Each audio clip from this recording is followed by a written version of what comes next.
Start spreading the news. That will come later. Okay, let's see. Is this moving the slidey thing? Yes, it is. Okay, good. Well, first of all, thank you very much for that introduction. Where's Ali gone? Where's he gone? Yeah, he's at the back, right. Because usually academic introductions are like watching your own funeral. Because what people do is they go to the website and they download your stuff and they go, Mark Blyth has done this and he has written this and he has written. So everyone ends up sounding like Henry Kissinger, you know, and he has done this and he has done. And it's like listening to the most boring funeral eulogy of all time. So thank you for not doing that. My attempt to circumvent you was completely wrong in that regard. All right, so let's do this. How many of you are econ students? How many of you at least taken basic sort of macro 101, all that sort of stuff? Good. That means I don't need to explain everything that follows. Let's go. So I got annoyed enough to write a book, and it's a really good way of doing research. If any of your PhD students are thinking about doing a PhD, people sit in my office and go, what am I going to write about? And I usually say, try and find something that annoys the crap out of you, because then you'll never get fed up. And what annoys the crap out of me is the idea that when you have a global banking crisis, the solution to it is to cut the government's budget. Yeah, let's think about that for a minute, right? You have a global over-leveraging crisis of epic proportions, and the solution is, if Greek pensioners have less, that'll help. There's a long way from there to there, isn't there? Let's see how we got there.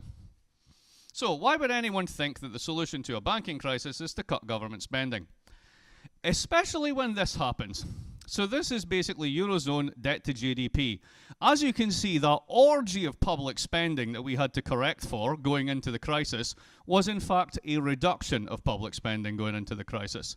The reason the amplitude goes so high in 2007 is because the automatic stabilizers kick in, the planet falls off its axis because of the financial crisis. And then what's meant to happen is once you start doing virtuous fiscal consolidation, the debt's meant to level off, but it doesn't, it keeps increasing. Why?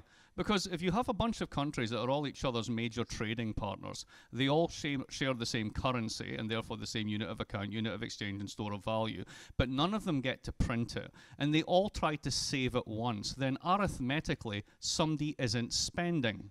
And if somebody isn't spending and everybody's over-saving, you have to have GDP contraction on the zero lower bound. That's what happened. So if you think of the economy as a sum, a very simple arithmetic sum, and you put the debt on the top and you put the economy on the bottom, let's start with 100 to 100. Let's say that you're a big European state with 100% debt to GDP.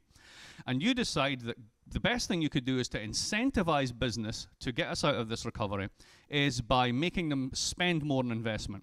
And of course, most people, yourselves included, lie awake at night worrying about the yield on the 10-year bond of your national government.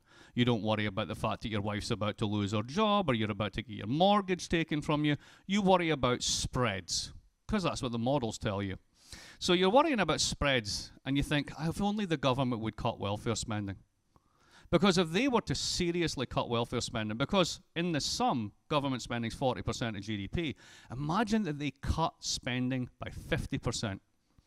That would mean, calculating with my rational expectations, my lifetime's income all the way out to the end of my life, and then counting against the taxes I will no longer pay because of this credible commitment to cut the size of the state, that I actually have much more money now than I thought I did this morning until I realized that this commitment was credible to cut the state.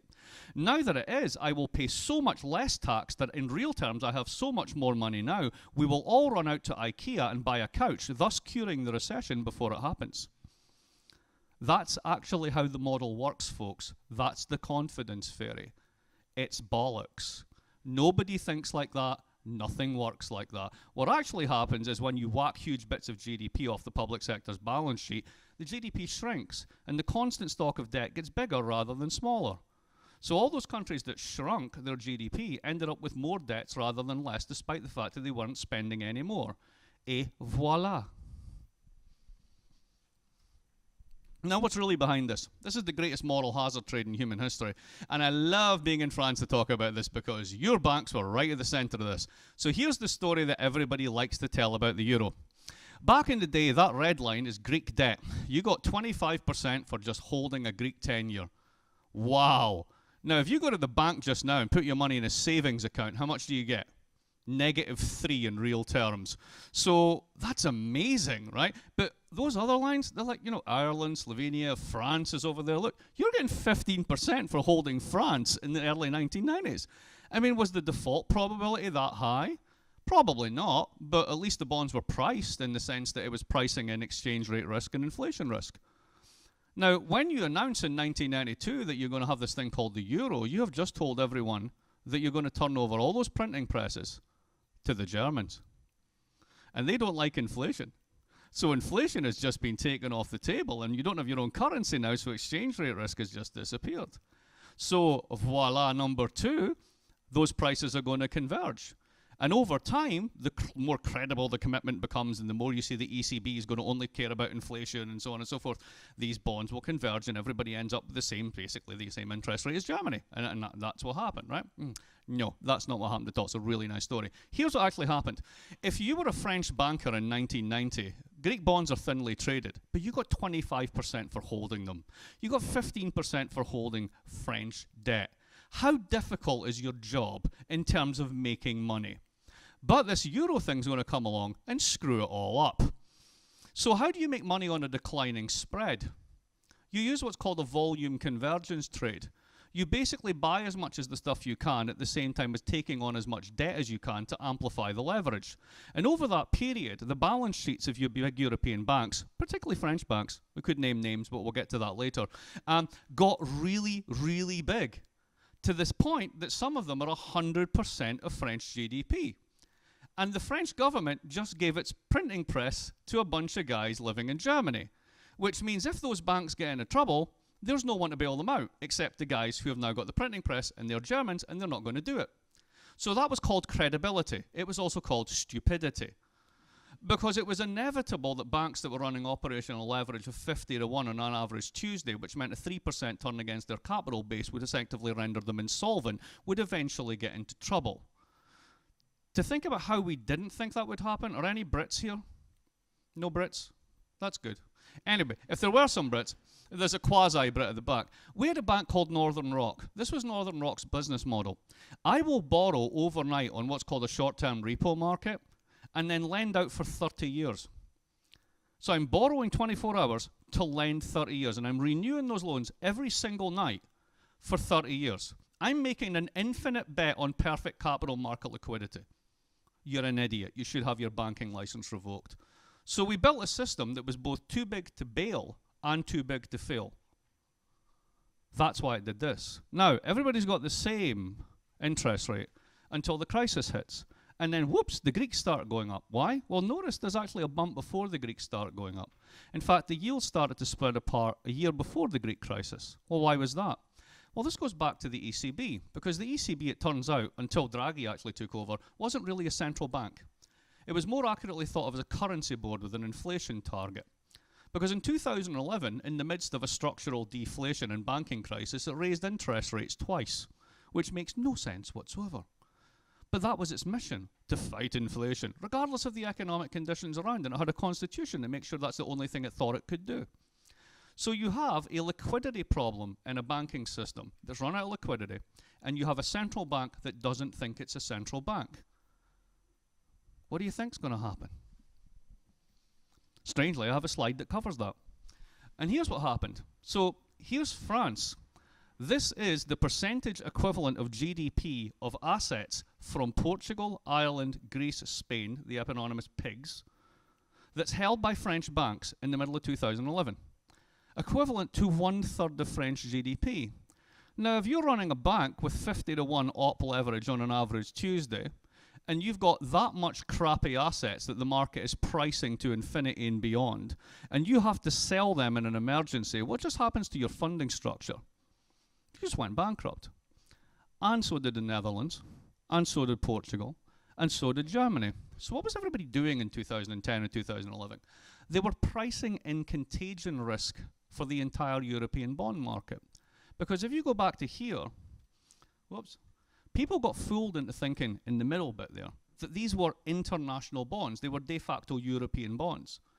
But once Draghi had actually said, we're kind of a fake central bank, we're really not going to backstop the bond market, everybody went, what the hell am I holding? And then they started to price it nationally. So when the Greeks came out and said, it turns out we've been screwing the books, everybody freaks out. Because if you're running op level 50 to 1 on an average Tuesday, you only have to have a handful of Greek assets. It's not going to impair your balance sheet directly, but imagine you've got this incredibly levered portfolio. Greece goes to zero. You've got the same assets as me. I've got the same assets as you. You've got the same hedges as me. We've all got the same thing in the giant super portfolio of risk. So let's say Greece goes to zero. How do you protect yourself if you're super levered? You sell Ireland. And if I know you're going to sell Ireland before I sell Ireland, what should I do? Sell Ireland. And if you know I'm going to sell Ireland, I'm going to sell Portugal. And once you run through the three of them, where do you get to? Spain. And Spain is too big to sell. If that volume of contracts hit the market at one point, the whole thing goes bang. So you had to stop contagion risk. Now, there's two ways of doing this. The Brits and the Americans did it one way, which is shower the banking system with gold. It may be iniquitous, it may be uxorious, it may be ridiculous, but it works. So they basically pumped huge amounts of money in. The New Deal model in the US was bail, fail, send to jail. The one we had in 2008, 2009 was bail, maybe fail one or two, nobody goes to jail, please start lending again, right? That was kind of the new model. We didn't even get that far in Europe because we didn't have a central bank that realized it was a lender of last resort. So remember all those Merkozy summits? All those 20 meetings that did nothing except make people in the markets go, what the are these people doing? And the yields went up and up and up and up. And none of this changed until 2012, when Draghi came in and said, can we please be a real central bank? Now, moving beyond this, this is France. There's French GDP. There's French bank assets. There's your top three banks in 2012. What would happen if any one of those banks really went bankrupt? It would eviscerate the finances of the French state. So there was no way that was going to be allowed. So how do you stop that? How do you stop a contagion bank run if you're not willing to turn on the liquidity? Well, you can't inflate. You can't devalue. You can't default. What's left? Squeeze. Welcome to austerity. It's all about saving the banks, folks. Always is. Now, along comes Draghi. And what does Draghi do?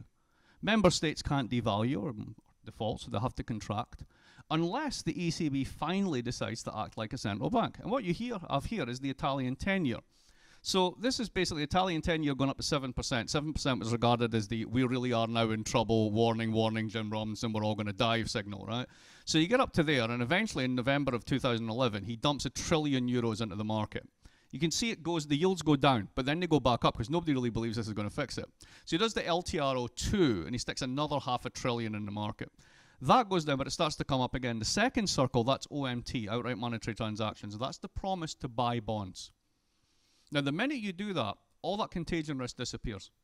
Because you've said to the market, we'll do what the Brits have done with QE. We'll do what the Fed has done with QE and TARP and a whole bunch of programs. We will actually backstop your bond market. And all the yields fell in their ass. At this point in time, the French 10-year is trading lower than the American 10-year because of short-term inflationary expectations. So if there was a banking crisis, all it needed was a central bank to step up and act like a central bank. You didn't need to do 2 years of austerity, 3 years of austerity. You didn't need to punish the periphery the way it was done. But we did.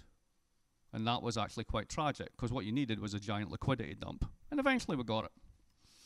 Here's how much it cost. This is Oliver Wyman's internal consultancy report in 2013. Total state support and approved for the EU financial sector totals more than $5 trillion, equivalent to 40% of GDP. One question for you folks, has anybody passed the vote on this?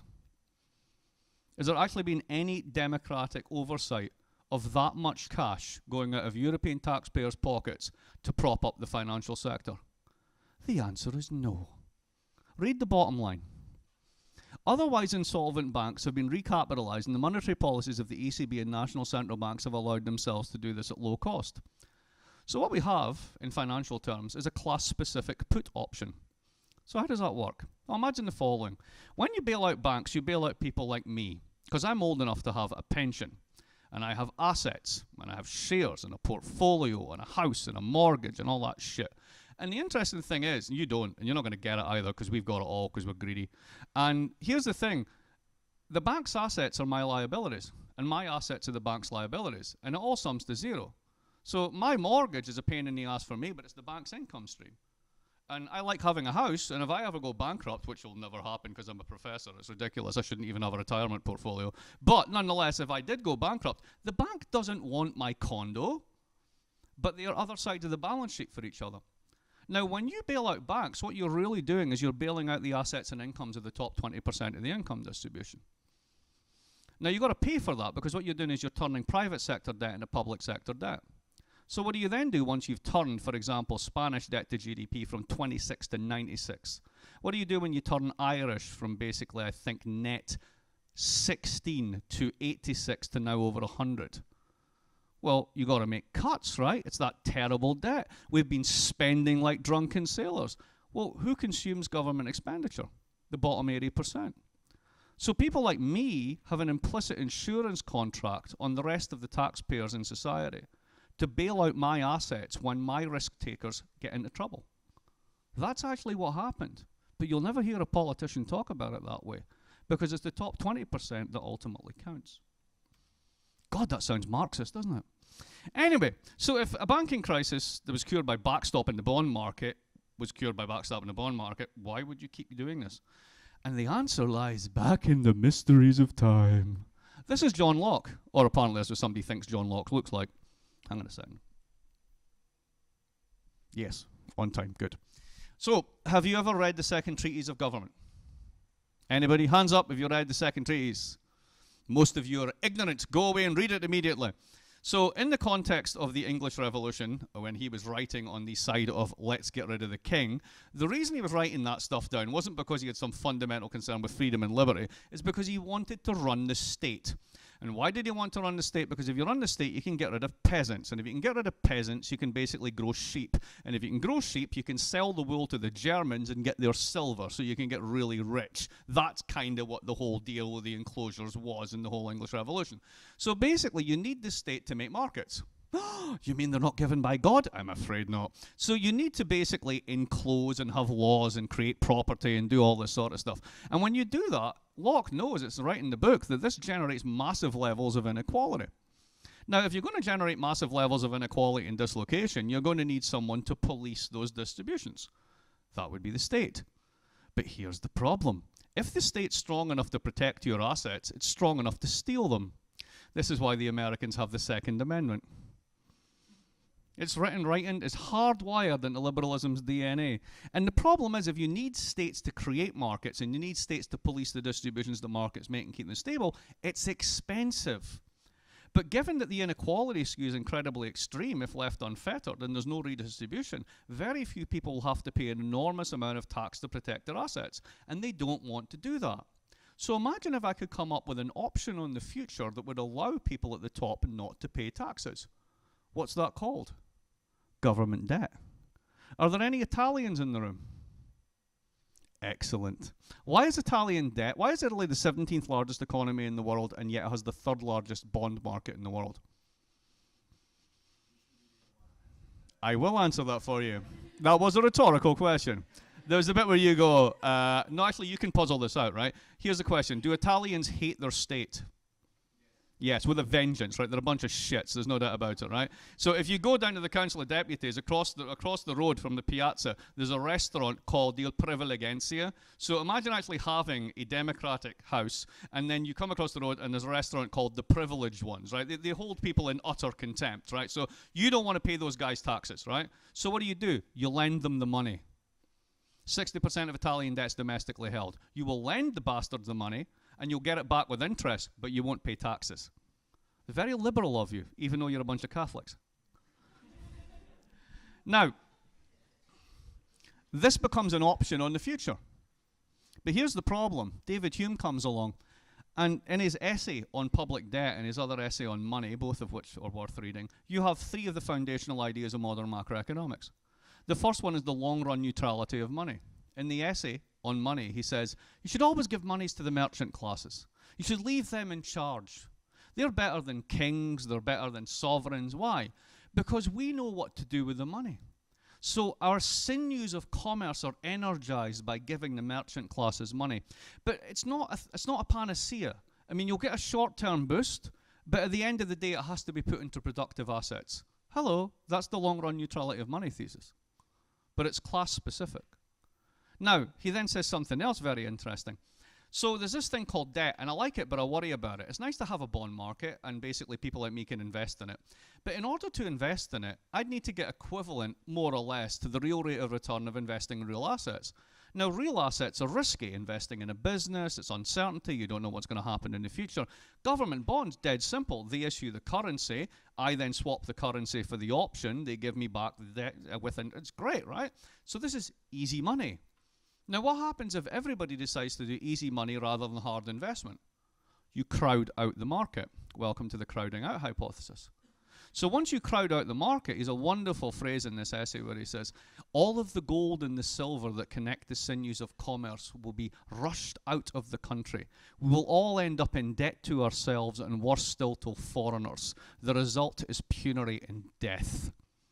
So right there, this terrible fear of debt. Right? But at the same time, I don't want to pay any taxes. So what's my option? My only option is to go with the option.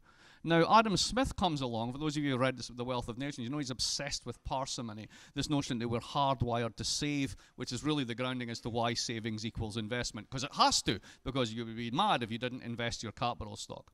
But he's also acutely aware of inequality. And there's a great line in The Wealth of Nations where he says, for every rich man, there is 500 poor.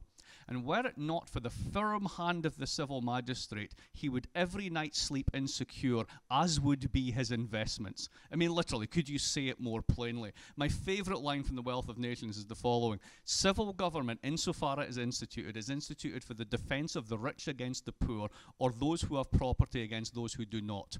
I put that down on tests for extra credit for my students, and 97% say Karl Marx. No, sorry, Adam Smith. He was honest. So what's his problem? His problem is back to the Lockean problem. I need this state, but I hate the state. I don't want to pay for the state, but if I don't pay for it, some bugger's going to come and steal all my stuff. So I'm in the horns of this dilemma. So I guess we're stuck with this kind of option called debt. We're just going to have to do this. But what about taxation? And in Book 4 of The Wealth of Nations, Smith comes along and says, hang on a minute. Maybe those with the biggest stake in society should pay the most taxes. Those who get the most gains should pay the most taxes. Progressive taxation.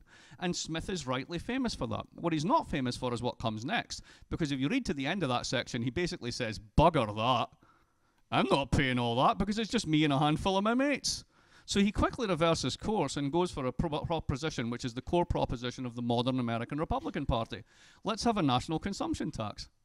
Let's get rid of income tax completely and have a tax on consumption. Well, that's terrible because poor people consume more, etc., etc. Yeah, but you know what his real problem is? It just won't raise enough money. So I guess we're stuck with debt. And that's it. And eventually we'll end up in more and more debt and the country will go bankrupt. And by the Napoleonic Wars, Britain had 200% debt to GDP. And they spent a century paying it off. But you know what helped? Imperialism. You know what else helped? Quintupling the size of the economy, so that by the 1860s you were down into reasonable double digits. So growth cured debt. Britain didn't die of debt, despite all of the rhetoric and all of the prognostications. When you get to the 19th century, this story takes an interesting turn. Who's that on the left? David Ricardo. Pretty chap, isn't he? Who's that on the right? John Stuart Mill. Not a pretty chap. Which just goes to show you that right-wingers are better looking because they have more money. Now, oh, come on, it's a joke, lighten up. What do you get in Ricardo? If you read Ricardo, apart from getting a headache, what you read when you read Ricardo is a very self-calibrating system, whereby firms are driven into what he calls the common rate of profits. So the rational thing to do is to adopt technology and shed labor. And the only way you can keep your profits is if you move constantly into new markets, which is why he was actually interested in international economics. He thought that profits would always devolve to a common rate. In such a world, any attempt by the government to basically redistribute is just basically the maladjustment of capital. And it's just going to make things worse, so don't even try. So my favorite line from Ricardo is, the condition of the poor is wretched and rightly so. It takes some balls to say that, but it's in there if you want to find it. Now, along comes Mill about 30 years later. The country's richer, the debt is lower, it's growing faster. And the new liberalism says, well, hang on a minute. we're going to get into trouble here. I mean, we're past 1848. Did you see all those revolutions that nearly happened in Europe? They will come and burn your house down. Maybe we should redistribute, and maybe that would actually be good for stability and consumption. And there's a thing called the suffrage coming down the turnpike, and these guys are all going to vote our property away from us. So let's get ahead of the curve and try and redistribute and keep the liberal settlement, albeit with airbags. Now, this all comes together in the Great Depression, where liquidation was the answer. Who is this on the left? It is not Nosferatu. Who is it? That's Joseph Schumpeter, and he actually looked like that. So he was, apart from the Austrian finance minister who used to turn up with the 2 most expensive prostitutes in Vienna to every cabinet meeting just to piss off his guys, the other guys in the cabinet, a flamboyant lad. His autobiography says he wanted to be 3 things in this world: the world's greatest lover, the world's greatest horseman, and the world's greatest economist. ... Sadly, I only managed 2. Please. So anyway, what did he associate with? American academic economics in the 1920s is very much, if you've studied real business cycle theories, it's new wine in old bottles, because they had back in the 1920s modern business cycle theory. And what does it say? Well, basically, the capital stock's exogenous. There's no such thing as money in finance except credit booms. People malinvest because of credit, because banks need to be kept tightly under control. Very sort of von Mises Austrian sort of line. And when you get these credit booms, people build too much capital upstream in sort of productive industries that will never realize value downstream, so the only thing you can do is liquidate the capital. So this is very much the way Americans think about this. So 1931, Treasury Secretary Mellon has a famous line that's quoted in Hoover's memoirs, where he says, liquidate the farms, liquidate labor, liquidate business, purge the rottenness from the system, and more competent people will come along and pick up the pieces, right? So this is the don't intervene, let it all bleed out version, right? Now, the Brits had their own version of this, and of course the Brits basically are less vulgar than the Americans. So they had the Treasury view. And again, if you want an example of how the frames that we use today are really just recalibrations of the frames you had before, look no further. So 2 guys, Henderson and somebody you've heard of called Keynes, wrote this memo to the Treasury that made a case for expansionary public works to cure the fact that Britain was on too high a real exchange rate when it rejoined the gold standard, and there was 1 million unemployed they didn't need to be. So maybe we can boost the underlying level of GDP, would be the way we think about it now. The arguments that the British government put up were brilliant. The first one was crowding out. If there was investment and the government mobilized it, then it's less investment for the private sector, so why would you even bother? So that's that one. The second one, public spending. If I know that you're going to basically not tax me now to boost spending in the future, then ultimately you're going to have to raise taxes in the future to pay for that, so it becomes self-cancelling. Realizing that, I should change my consumption patterns to nullify the effect. It's called Ricardian equivalence. It's written in the memo. And the last one, this is the one that was hung all over the Obama stimulus, there's no suitable public works. There's nothing shovel-ready, as they said when Obama did the stimulus. Now, if any of you have ever been to the United Kingdom, the notion that the United Kingdom does not need serious infrastructure investment at any point in its history, this is a country that can't figure out complex technology like windows, showers, roads. I mean, it's kind of pathetic. So clearly there's a flaw in that one. Now, this is, to me, the key insight of macroeconomics. What's individually rational can be simultaneously, collectively disastrous. So that little panel there shows you basically the German economy through time in terms of the unemployment rate and then the share of the Nazi vote. So in 1924, you managed to get this swap in seniority and war credits between commercial credits and war credits. So commercial credits take seniority. Immediately what happens is there's a big shock to the system. The unemployment rate goes up, but then it comes down once this filters through. Everything's going reasonably well. Unemployment's creeping up again. Look how slow the Nazi vote is. But then we get to 29, 31, you get the failure of Credit Anstalt, you get the Chancellor Brüning coming to power in the SPD, and then you get tighten. And what you see is a rocketing of the Nazi vote going up. Now, this is one story. Odd thing is, if you look at Japan, you get a version of the same story. If you look at France, in the history of France between 30 and 36, before the Popular Front, a very similar story. What you have is a politics, excuse me, of creditors standing off against debtors. And in that international politics and in the domestic politics which replicates this, it's basically the extremes that win and the centre collapses. Now, echoing this today, have a look at the share of centre-left parties' votes over the past 12 years. Have a look at just what happened to Labour with Corbyn. And then think about in France, if you had an election tomorrow, it's entirely possible that who would be the #1 party after the first round? That's what happens when you get credit or debtor standoffs in a deflation. Now, the 1980s come along, and this was very fun for economists because a bunch of them, particularly in Bocconi and Milan, decided that the opposite was true, that you could do contractions that would be expansionary. So in other words, we'll all discount and we'll go to IKEA and we'll cure it before it happens. So the cases that they highlighted were Denmark, Sweden, Canada, Ireland, Australia. And this became very, very sort of topical in economics because it seemed that these countries cut and then they grew, right? But the funny thing is once you actually go into it, and I spend a lot of time in the book going into it, and I'm not the only one who's done this, that's not what happened. So take the Scandinavian cases. All of these countries, first of all, are really small in global terms. They're all export driven, and they all have one key trading partner, whether it's the UK, whether it's the US, or whether it's bloc EU. And when those big blocks go on a tear and expand, they import more. So if you're a small country and you time this right and you basically do a devaluation, the other block goes on a tear and sucks in your exports, your revenues go through the roof. And when your revenues go through the roof, what can you do? You can cut spending. But in real terms, you're not cutting spending. It's only a nominal cut. That's what all these countries did. They grew, and they grew enough to allow them to cut. They didn't cut and then grow. But that was not fitting the narrative that we wanted at that point in time. Now, this was all kind of harmless economics until the Euro crisis hits. Because when you can't inflate and you can't devalue, and the only thing you can do is squeeze, you need a rationale for squeezing. And that was the rationale for squeezing. And this is the June 2010 ECB report that outlines everything that you need to know about the initial response to the Euro crisis. It has an entire chapter on Ricardian equivalence. It has an entire paragraph or two on crowding out. All of those ideas that I highlighted to you, they're all in there. Just pick it up. I think it's chapter 5 and chapter 6.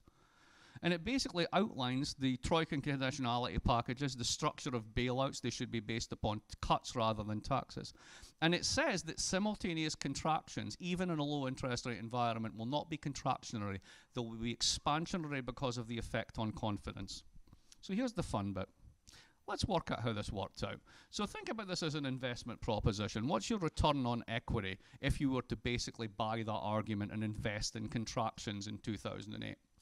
Well, the funny thing is, it doesn't look so good. And the really funny one is, let's have a look at who comes out first. So the line that's there first, the one that comes out before anybody else, is Belgium.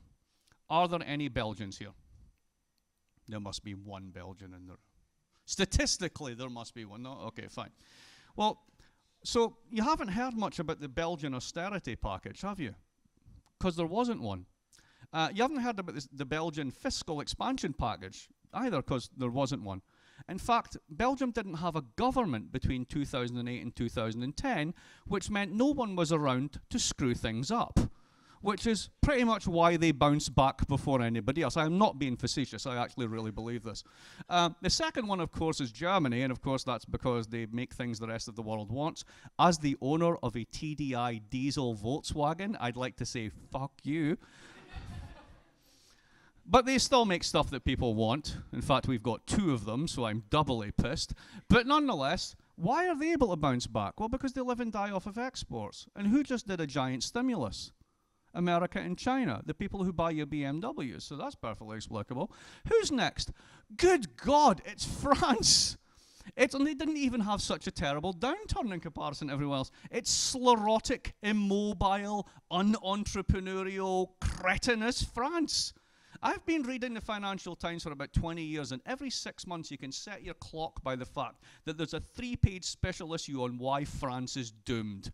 I don't know why Anglos do this, but they have to convince themselves that basically making an actual labor-leisure trade-off must end up in economic suicide. They just don't get it, right? That's basically it. But there it is. You got your problems, hiring, firing, micro stuff, absolutely. But you're still growing. Now, who else is there? Who comes out next? Who's the last one? Oh, the UK. Well, that's easy. You basically put your financial sector back together and with bigger air bubbles, and you intermediate rest of the world capital flows as if your economy is a giant hedge fund. That's pretty much what the Brits do. And where is everyone else? They're still stuck in the shite. So it really hasn't worked out too well when we think about it.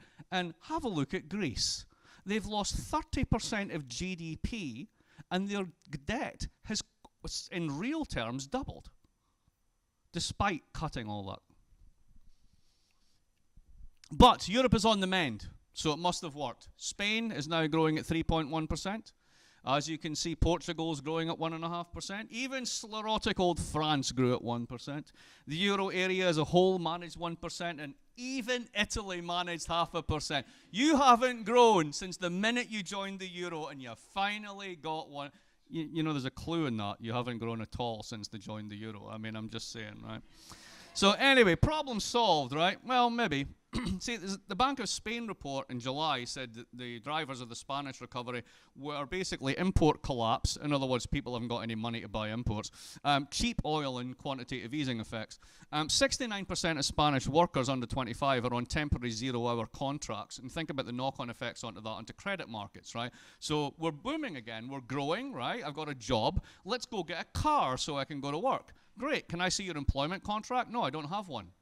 Oh, there's a bummer. So how do you restore your credit markets when basically you can't give loans to people because they have shitty contracts, right? So all these little micro things that are going on, youth unemployment still incredibly high, etc. So what's the thing going forward? The first thing going forward is structural reforms. You hear a lot about that. And the second one's a shift to exports. So let's do a quick straw poll amongst the economists here, right? Would you agree with the following sentence? The economy, particularly on a global level, which we all live in these days, is a giant, complex, adaptive system which is horribly nonlinear, with hidden convexities, partially visible generators, and it's just unbelievably complex. Would you say that that's true? Hands up if you think that's a reasonable approximation of the world. I'll go yes. You don't have to join me, but I'll go yes, right? Most academic economists would actually admit it and say, yeah, that's kind of true. Which begs the question why the hell they're doing equilibrium modeling, but that's a different story. But anyway, right, put that over there. Now, if that's the case, this is a rationale for not doing interventions. Because if the world's horribly non-linear, the notion that you can intervene at time X with policy Y and get result Z becomes really dubious, right? But the weird thing is, we say that about macro policy, hence the rationale for not doing fiscal policy. But nobody says that about structural reforms. And structural reforms basically assume a complete homogeneity of institutional types across economies, so that all labour markets are the same, all capital markets are the same. And there's a checklist of things that you do that will improve efficiency. Now, the problem with this is there's well-known results in economics. There's two of them I mentioned here, Lipsey and Lancaster's second best, and the Schonenstein-Mantel-Debreu theorem that basically says you can aggregate demand functions and they don't actually aggregate. Basically, you can't get from one equilibrium to another, because what happens is it's an all or nothing move. And every time you try and improve something, you create nonlinearities that push you in another direction. So you're trying to get to an impossible point. Now, these are well-known results that everybody ignores because they're uncomfortable. But even the empirical work on structural reforms, Gauti Egerson's recent piece on this, basically shows that if you do this on the ZLB in the middle of a recession, guess what? It adds to the contraction. And you might get good effects, but you might get effects years out. So a good example of this, again, if you were Brits, you would know this one, but allow me to fill in the details. So back in the 1980s, one of the things that the Thatcher government did was massive amount of structural reform. You beat up on the trade unions, you create more flexible markets, blah, blah, blah. And guess what? They've had horrible wage stagnation like everybody else has because Labour has no bargaining power. But more interestingly, they deregulated their financial sector. Now, the rationale for this was British industry was starved of funds. And British industry wasn't on the ropes because of shitty management relations and low investment and crappy products, and they can't figure out what a window is. It's because they didn't have good capital markets. So if we have good capital markets, people will invest, these firms will become world beaters. And they deregulated finance. And what happened? Finance basically did a leveraged buyout on the husk of British industry and destroyed it and ate it for lunch and turned the whole place into a financial entrepot that has debt to GDP internally in the financial sector of 450%. Now, that's seriously non-linear, folks. That wasn't meant to happen. So why are we so sure that the structural reform agenda, as advertised, will have the effects that we hope? So if it doesn't, the way we're going to get out of this is basically through the macroeconomic counterpart, which is Donald Rumsfeld. That's the bit where you're meant to go, what the fuck? No? Okay, remember him? No, you're all too young. Donald Rumsfeld was the Secretary of Defense during the time when America decided to invade enemy of the month number 17, who at that point was called Iraq. And he said when he wasn't getting the support that he needed from France, boo, hiss, that there was an old Europe and a new Europe, and he was interested in the new Europe, not the old Europe. Well, you know what? He's right, but not about war. He's right about exports. So here's a funny little factoid. Last quarter, the Eurozone as a whole ran a trade surplus against the rest of the world. Means that as a whole, the Eurozone is exporting more than it's importing. But look at those numbers. 26.4 billion, but 24 billion of that comes out of Germany. Now, Germany's 30% of the Eurozone, but they're not 3 times more efficient than everybody else. So how can Germany possibly be 90% of the variance? Well, the answer is this. Have a look at the supply chain. So have a look at the Czech Republic. 1/3 of the Czech Republic's exports go straight into Germany. 1/3 of that third is one category of exports: vehicle parts and body part supplies for the auto complex, run through all of those countries. That's the new supply chain for the German auto complex that sells me diesels that lie to me. But they're very good cars and everybody buys them. So these guys are going to be great off this system because they never had big welfare states. They're not Sweden. They're post-communist societies that implicitly trust markets and distrust the state.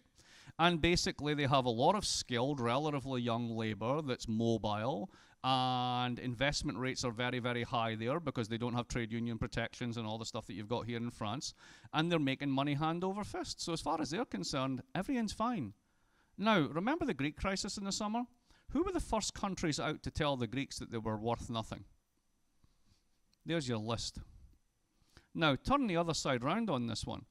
Let's imagine that you've got a line you can draw from Finland down to Alto Adige, out to Romania, back up through Austria, through Poland, and that's export-led Europe. It's running a surplus against the rest of the world. What does France do? What does Italy do? You see, they're very different types of capitalism. These are large consumption-led economies. They're not export-led demand economies.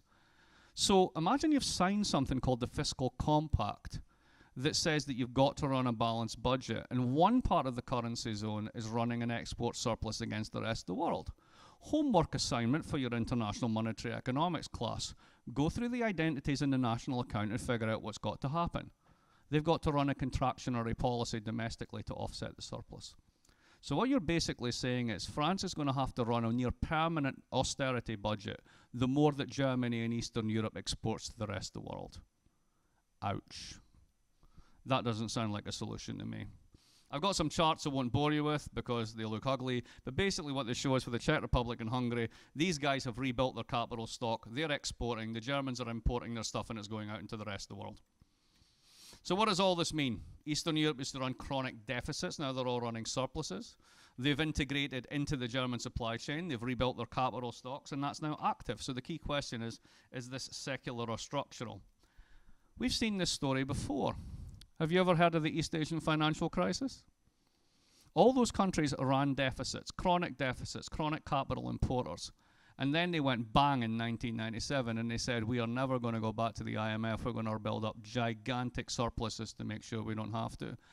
And they did. And now they run structural surpluses against the rest of the world. And now we're trying the same trick. Oops.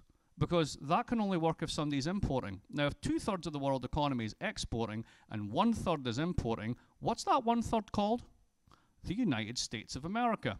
So unless you guys are willing to basically be dollar long infinity and intermediate American short-term and long-term paper forever, which is the best deal we could ever hope for in the United States. Because ultimately what it means is you're selling me BMWs and I'm giving you bits of paper yielding 1%. That's the deal you're setting ourselves up for. Then this is inherently unstable. Second one, as I said, who can play this game? France can't play this game. Doesn't work. It's not because you're bad, it's because you're a different variety of capitalism. The regulation school guys in France nailed this 40 years ago. There are different regimes of accumulation, different institutional varieties of capitalism, and it matters. If you're an export-led economy, you can play the German game. If you're not, you can't. You can try and turn yourself into one, but there'll be blood on the streets before that happens. Third one, bond market effects. Basically, if you have this world in which you have near deflation everywhere, and everybody's trying to run an export surplus and is over-saving, that surplus of saving over investment's got to show up in long bond rates. So the Fed can do what it wants on the short end of the curve, but the long run is low forever. If you've got substitutable low assets and negative real rates, it's very, very hard to get growth going, even if you're running an export surplus. And the last one is fragility. What happens if people stop buying your stuff? You got a problem. So the take home on all this is the following. The anti-austerity position has never been, you will never grow again. It's always been, do this and you will permanently lower your growth track. You will do enough damage to the demand side that you can change the supply side and screw up your politics. That's still true. You can continue to tighten, but if you want to try and do structural reforms and you're doing it in the middle of a recession, it will work out really badly. Intellectually, we're hardwired to do this and to discount evidence to the contrary, because we basically have half a dozen ideas we constantly go back to. We just reframe them in different ways, usually with more mathematics. And ultimately, if France is being asked to run a permanent, basically contractionary policy, so that Eastern Europe and Germany can run a surplus, that's going to be more dangerous for the EU than the election of Le Pen over the long run. So, I'm Scottish. I think this way. I drink a lot. Cheers.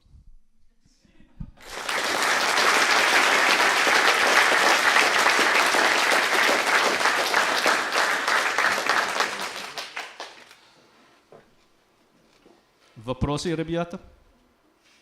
No Russians in the audience? No? Hey, отлично. This is your Europe, right? You're inheriting this. And the people who are making decisions for you are, in my opinion, making decisions that are going to make you poorer over your lifetime. Do you have a plan B? Because you're the guys that they're going to hire into the OECD next. You're the people that are going to be working in the various finance ministries. So are you going to just basically do the same party line? Or do you think you need a plan B? And if you do, how are you going to get it?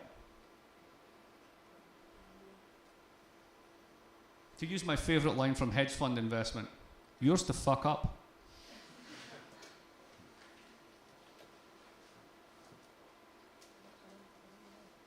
Oh, come on, I don't usually kill a room to this extent. My Italian friend, there must be something, please. Anything at all. Come on, Pablo. Why is, I'll give me one, right? So here's one, I'll just throw this one out, right? Why do Italians reject any and all labour market reforms? Because there's no national unemployment insurance in Italy that's uniform across the regions. So when you say to Italy you need to adjust, you're actually saying very different things to different communities. And when you have a trade union structure as fractionalized as the Italian unions, there's no way to encompass the externalities. So everybody attempts to basically free ride, get their own bargain, it's impossible to get anything done. If that's the case, what's the optimal solution? Is it to make the market more liberal, or is it to actually consolidate the structure of the trade unions and increase the bargaining area? Actually, it's the latter. Try selling that one to the OECD. Think differently. Think about the same problem differently. Someone did have a question. Coming from Germany, I'm not going to... Ausgezeichnet. I'm not going to argue for austerity, but I'd like to bring up a common viewpoint. I don't know if you... Wolfgang Strick's argument about... because you're arguing against austerity. Yeah. But there's a, let's say, leftist... Yeah, the debt state. Right. Because if you use public debt to stimulate growth, etc., Yeah. ultimately what you're doing, he argues, is you put problems into the future because you don't dare to raise taxes and redistribute. Yeah. So I'd be interested in your... Sure. So I actually, if you look at comparative European politics, there's a journal, and they actually did a little sort of special issue in the book, and Wolfgang had an essay where he chucked the debt state at me. So if you want to see a written reply, it's in there. I think that ultimately he's right about certain countries, but he might be right for the wrong reasons, and here's why, right? So if you go back to before the euro came in, back in the sclerotic old 90s, right, or even before this, debt to GDP was around 40%, usually. So if you look at a lot of countries, the United States managed to keep it relatively low, even though they hate taxes way more than the Europeans do. The Swedes actually managed to reduce their indebtedness all the way through the 1990s, while basically growing and being relatively productive. Any Swedes here? No. Where do you all come from? Anyway, the Swedes are annoying because basically they tend to get everything right and they're smug about it, but we'll just put that to one side. So there were certain countries that didn't have these problems. It's very telling that the countries that did, what Wolfgang uses to calculate this is an unweighted OECD average. Now, if you actually reduce it just to the Eurozone, people who basically took the convergence criteria seriously, you'll find out that most of the build-up in debt is in those countries. It's very interesting. So the attempt to basically constrict to make sure that you had 60% of debt actually in the aggregate pushed the average debt function up. Now, when you also look at different countries, if you look at Greece and you look at their debt profile, right, so they're the poster child for profligacy, right? Well, basically, under the colonels, the incredibly low debt, you get out of the military dictatorship, most of their debt comes up by the 1980s. And then if you look at it long term, it's almost constant until the crisis. So the timing's off. And then if you look at individual and sort of group local factors in it and you weight rather than unweight the average, you can tell a story as to why it is that it's not really, I mean, I totally buy the general logic that politicians would rather pay for things now than tax people for it. I think that's absolutely true, right? And in fact, there's a brilliant line in, I think it's Hume, where he talks about exactly this phenomenon. And the line is something along the lines of, it makes a great public display of a statesman to invest in debt because he himself doesn't have to pay for it, nor do any of his constituents, right? So that logic is definitely there. But it's a bit like public choice logic, right? Because the logic's true, does it mean that people actually do it? And when you start to parse it by different countries, you find that there's really individual stories in this, and what he's got is a weighted average story. So that's how I respond to it. I think that it's true in the sense that the observable implication is there, but once you start to strip away the data and subgroup it, you end up with a variety of different stories about why you end up with levered balance sheets that's not reducible simply to the debt state. So that's how I think about it. He's right about the outcome, but I think the drivers are different. And talk about other things. Since austerity has proven to be counterproductive, what should be the next step in solving the crisis? Well, it depends. It's a crisis for whom. I mean, go back to what I was saying about when you bail out the top 20% of the income distribution, you're bailing out the banks, and when you bail out the banks, you bail out people like me. There's been no austerity for people like me. None whatsoever. And if we're the people who organise stuff in parties and, are the people who turn out for elections and bankroll politics and do all that sort of stuff, then there is no crisis. It's just that 80% of the public are paying for it through public service cuts. And if they can't be bothered to turn up to the polls and vote and organise, then we will continue to screw them. And, there's a very simple sort of like brute politics version of what's going on.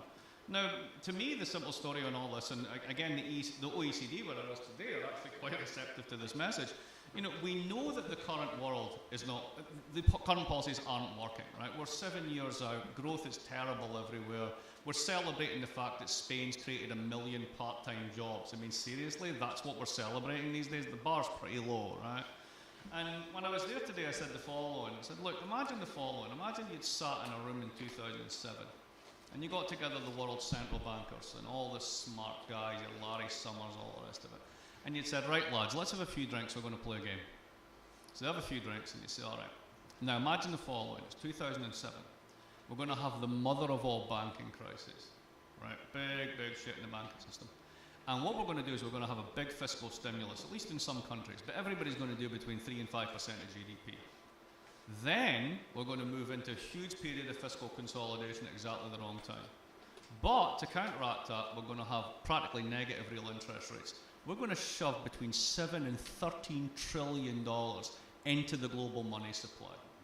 We're going to distort the price of every house, every bond, every asset in the world through quantitative easing. We're going to ratchet up the balance sheets of emerging markets to unbelievable proportions because interest rates are so low here, all the money will go slamming into your Turkeys and into China and everything else. We'll balloon those balance sheets to the moon, and the only way they can do is to come down eventually when rates normalise. Imagine we did all that, lads. What would the world look like? And to a man, because they would all be men, they would say the following. We would have the world's biggest economic boom, followed by hyperinflation. Where's the inflation? Where's the boom? So fundamentally, we don't understand, deeply don't understand what's going on. So at this point, my policy advice is really simple. Be Belgium. Do less. Just stop doing shit you don't understand. Right? And there are certain things you can do that if you've basically reduced the standard of living of your average Greek by 30%, doing a major fiscal stimulus there might be a good idea, if only for reasons of social justice. But beyond that, stop trying to pick winners, intervene, micromanage this. Left on their own, economies tend to heal. They do. They take a long time. And they can really screw things up if they do the wrong thing. But maybe a little bit of genuine laissez-faire might be good. Just stop squeezing and just see what happens. Allow some breathing room. Then we could see. But the notion that we know what we're doing is the most dangerous thing of all. What do you see as the future of the ECB? I mean, you sort of talked about the transition to now more interventionist. Mm-hmm. Do you see that trend continuing, or do you see this fracturing of national interest? This is global. The only people who run anything just now are central banks. And that's a huge mistake. Because at the end of the day, they have two policy tools. They can raise and lower the price of money, and they can buy and sell assets. That's it. And we've basically delegated fiscal policy to these guys, and they don't want to do it. I mean, if you talk to them, they're smart enough generally to know they can't do it. They're institutionally incentivized not to do it, and they're basically being handled it. So, what do politicians do? And seriously, most the fiscal effect of advanced country governments, take France for example, most of it's in pensions. Now you try taking money away from that group, because they're the relatively poor people who vote, right? Try taking any money away from them, forget about it, right? You will pay fees even though you'll pay higher taxes in the future on your income, because they will not do with less. They are the greediest generation. In my book, there's no two ways about it. Now this is global, and what we've had is a situation from the 70s on, where politicians basically self-insure by doing less and less. So it used to be the case that, they did fiscal policy, but that gets you into trouble, and the economists tell you shouldn't do it. So we'll hive that off the central banks. And, we used to do credit market intermediation. We used to have restrictions on finance because they can do bad things. But really, efficient markets, we'll just push it out. We'll get these out of the way. Trade policy, that gets you into trouble. Luckily, we've got the WTO now. They can decide everything in the dispute settlement arena. So you kind of externalize all your policy commitments, and what you do is you compete over less and less. So what do you actually talk about? You talk about focus groups. You talk about pornography. You talk about paedophilia. You tweet about migrants. That's what gets you elected. Garbage. You don't do any of the hard stuff. And what you've done is you've handed it off to a bunch of technocrats. Now the problem here is kind of what I call the Bernanke paradox. So you write about the 2000s as the great moderation, and what you're doing is you're doing confusing two things. You're confusing correlation and causation, and luck and skill. And the one thing that humans do all the time is to confuse luck and skill. So you see somebody who's rich and they've made it and they're doing well. It's like, hey, Bob, you did well. How did you do it? Well, I had a couple of lucky breaks. You don't believe that. You believe you're more skillful. You believe that you're better than the average person, and that's why you deserve your wealth, and that's why you don't want to pay taxes, right? So this is the way we are. We're hardwired to be idiots, right? Now, this is really dangerous on a global level, because imagine the world's really stable for quite some time. And you've got these tools called inflation targeting. And you have a thing called a Taylor rule, and you target the Taylor rule, the central bank, and everybody has 2% growth, whether or not they're actually doing a Taylor rule, which is quite telling. And you convince yourself that you've tamed the business cycle. As Bob Lucas said in 2003, the central problem of depression prevention has been solved. You've tamed the business cycle. You know how it all works, right? The hubris in this is astonishing, right? So then it turns out you don't know what's going on at all. Your central theories have no theory of money and credit. You pay no attention to leverage and assets. You don't even know what a balance sheet is, because you assume that given that you're a creditor and I'm a debtor, it must sum to zero. So for macroeconomic purposes, you wouldn't pay any attention to it, right? So you completely ignore all this stuff, and it goes bang. And you go, oh shit. Now at that point, the central banks have got two tools, and they try and use them. They drop interest rates to zero, they start buying all these assets to do quantitative easing, and that's where we are now. They don't have any other tools.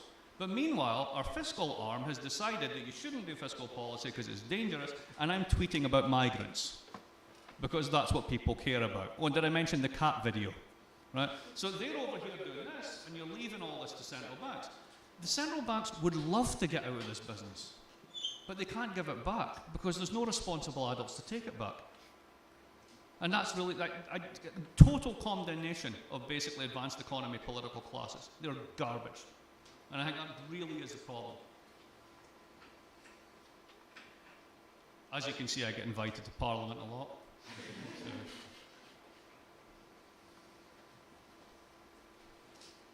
Noch eins bitte? Darüber. Ja?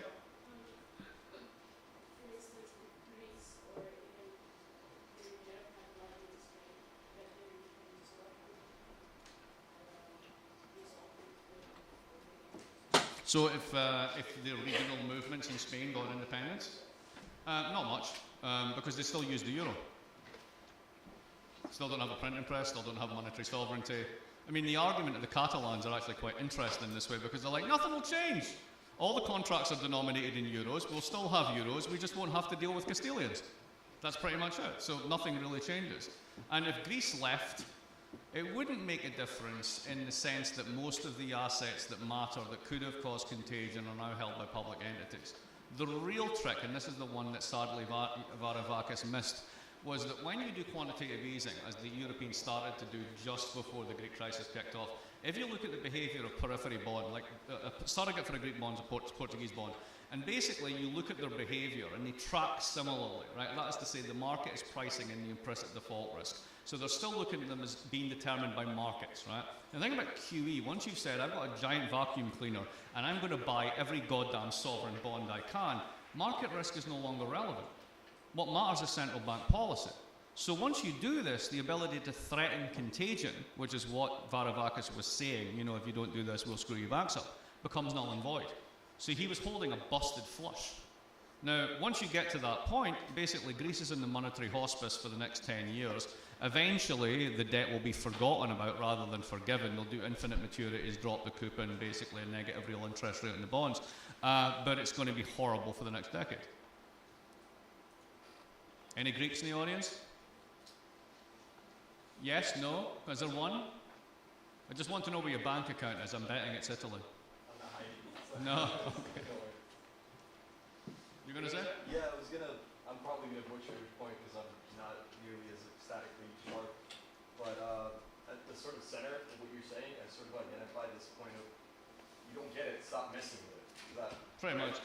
All right, so, but like for me, I reflexively think if there's no supervisory meddling of some sort, then doesn't that kind of invite this, I guess, almost meritocratic notion of que sera, sera, you kind of deserve your failures? Yeah, is it a theory of just desserts? Yeah. It is for some. There's this value in the regulative idea of the illusion of equality when we get to blame someone. So, Right. You know, so, you know, kind of, it's motivating in a way, I'm saying, and that might itself kind of sort of drive this economic force.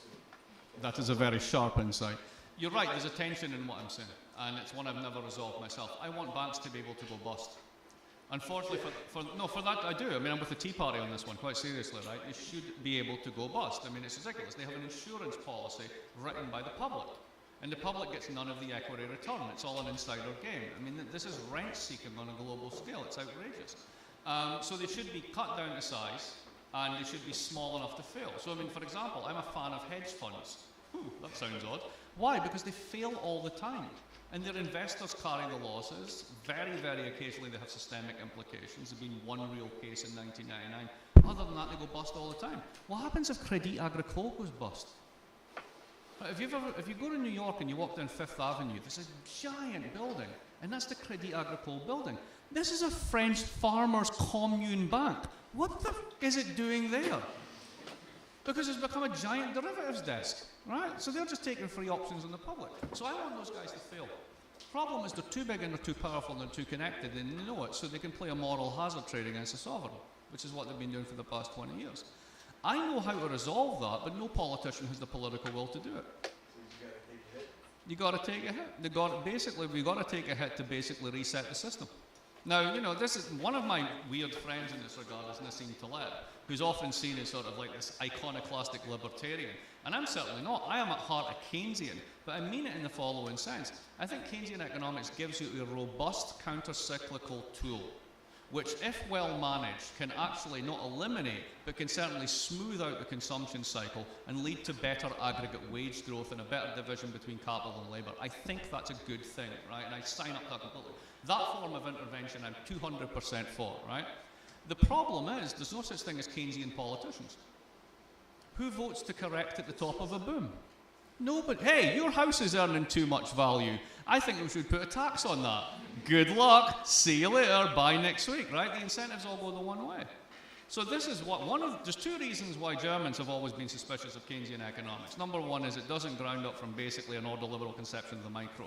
So if you're an export-driven economy and you basically want to do reflation, you're just making your BMW more expensive. So why would you want to do that if you live off of exports, right? But the second one is precisely this distrust of political structures, democratic political structures. And the reason that the Bundesbank always had that sort of lean against the wind mentality was because they thought their politicians were shit. And at the end of the day, they would take the easy option. And that's why they had that. And to a certain extent, I also agree with that, even though I'm a Keynesian. So I'm completely conflicted. I don't know how to square all these things. And you're absolutely right, I'm hitting on a fundamental tension. But I'm convinced that, particularly on the financial side, unless you really, really reform the banking sector, you're just going to be back to square one again. And the next time, there just isn't enough debt capacity or debt absorption capacity in the world to deal with it. And that's when the rubber really hits the road. Sure. Will this sort of, will we fail to sort of reset the cycle enough times to sort of merit this exacerbation that will eventually make us take the hit, or do you sort of foresee some sort of preemptive dialogue about it? It's not even a dialogue. There's actually, there's some really sneaky shit that's been going on, which is really kind of cool. So Dodd-Frank is universally reviled as a sort of like dead letter, and it totally didn't work, and it's 2,000 pages, right? Dodd-Frank is genius. Because here's how Dodd-Frank actually does. So imagine that I could write on one piece of paper, seriously, one piece of paper, how to make the American banking sector safe. It's dead easy. No bank bigger than 250 billion, 20% assets, and a leverage ratio maximum, including all outstanding vehicles, of about 10 to 1. You'll never blow up, and you'll never be big enough that you'll take down the system, right? And the people at the top will still make 50 times more than everybody else, right? So why won't that happen? Because if I take that proposal to Congress as a congressman, there's a guy called Jamie Dimon who runs one of the big banks. It could be any of them. And he will take $1 billion of lobbying money out of his back pocket and put it down, and I will be the dog catcher of Arkansas in 12 months' time. I'm dead in the water. So, as Gramsci once said, there are wars of position and wars of movement. And Dodd-Frank is not a war of position, it's a war of movement. So I can't really do what I need to do. So you know what I'm going to do? I'm going to escrow your bonuses. I'm going to make sure that above your risk management office, you're going to have 2 floors of compliance officers who are going to drive you mental. And I'm going to actually make sure that they all have to be certified. So they're going to have to get a degree in this shit, and that's really going to bung up your hiring of these guys, which means you're going to have to pay a premium. And what they're doing is they're deleveraging those banks by 10,000 cuts. And it's working. Investment banking returns are on the floor. Now there's something else that's coming out in Basel III, or as the insiders like to call it, BAL 3. I don't know why they call it BAL, but there you go. And it's called the liquidity coverage ratio, and it's a tiny little gimmick embedded in the woodwork.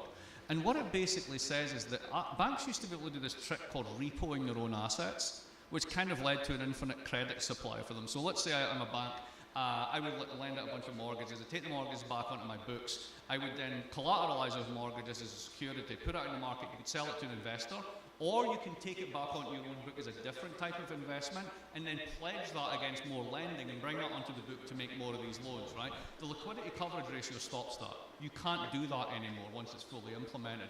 Once that happens, the ability of these guys to do infinite repos, short term for long term, dies. Now, oh, that's terrible. What about liquidity? Liquidity is the fucking problem. We've got too much of it, but nobody dares say that. So I'm actually kind of confident that in the next 5 to 6 years, in Europe in particular, you really are, actually also in the US, you're going to see a smaller, more tightly regulated banking system that's less prone to crises. Now, the trick is, does that lead to better lending, investment, growth, all the rest of it? Because it seems that the whole thing's become disconnected now. 70% of big bank profits come from trading, literally swapping bits of paper with each other, which should be zero sum by definition. And real investment isn't really done by banks. It's done by internal retained earnings in companies, and it's done by IPOs and other things like that. So there's a big disconnect in the system, and that needs to be reset as well, but partly that's where it lies. I think we should all start drinking, don't you? Are we done? Sure? You want, yeah? Okay. All right, yes. Yay! Thank you very much.